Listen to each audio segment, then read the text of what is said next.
నా పేరు చిరంజీవి. చెప్పండి సార్. నమస్తే అండి, నా పేరు చిరంజీవి. నేను పోలాకి మండల వ్యవసాయ అధికారిగా పనిచేస్తాను. పోలాకి మండలంకి వచ్చేసరికి దాదాపు 18,075 ఎకరాల వరి సాగులో ఉంది. ఇదంతా కూడా ఇప్పుడు మనకి మెకానికల్ ఇనిషియేషన్ అయ్యి అదేవిధంగా గ్రెయిన్ ఫిల్లింగ్ స్టేజ్లో ఉందండి. సో రీసెంట్గా కురిసిన వర్షాలకి మనకు ఒక 3-4 విలేజ్ల్లో మన ఏరియా ఇనండేట్ అవ్వడం జరిగిందండి.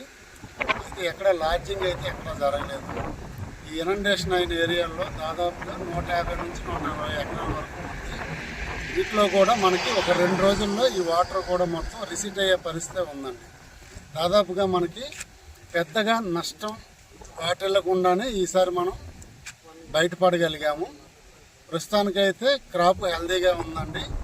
ఎక్కడైతే మనకి ఒకవేళ ఏమైనా లాడ్జింగ్ గట్రా జరిగితే వాటిని మనం ఏంటంటే ఉప్పు ద్రావణంతో పిచికారీ చేసుకొని మొలకెత్తకుండా చూసుకునేటట్టుగా రైతులు సలహాలు ఇవ్వడం జరుగుతుంది. అదేవిధంగా వాటర్ నిలబడిన పొలాలకి ఎక్కడెక్కడైతే ఉన్నాయో అవన్నీ కూడా కలెక్టర్ గారు అదేవిధంగా జేసీ గారు కూడా మనకి ఇన్స్ట్రక్షన్స్ ఇవ్వడం జరిగింది. గొట్లన్నీ కూడా కొట్టించి వాటర్ కిందకి వెళ్ళేటట్టుగా అన్ని రకమైన ఏర్పాట్లు చేయమని మన ఇరిగేషన్ వాళ్ళతో అదేవిధంగా రెవెన్యూ వాళ్ళతో కోఆర్డినేషన్ చేసుకొని అవి కూడా మనకి ఎక్కడ కూడా ఆ రకమైన సమస్యలు లేకుండా ఉండేటట్టు చేసుకుంటున్నాం.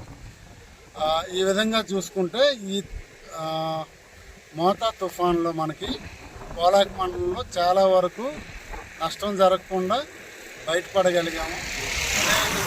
రైతులు కూడా చాలా అలర్ట్గా ఉండి ప్రతి పొలానికి కూడా వాళ్ళు తీసి నీరు కింద పోయేటట్టుగా చేసుకొని నష్టాన్ని చాలా వరకు తగ్గించగలిగారండి.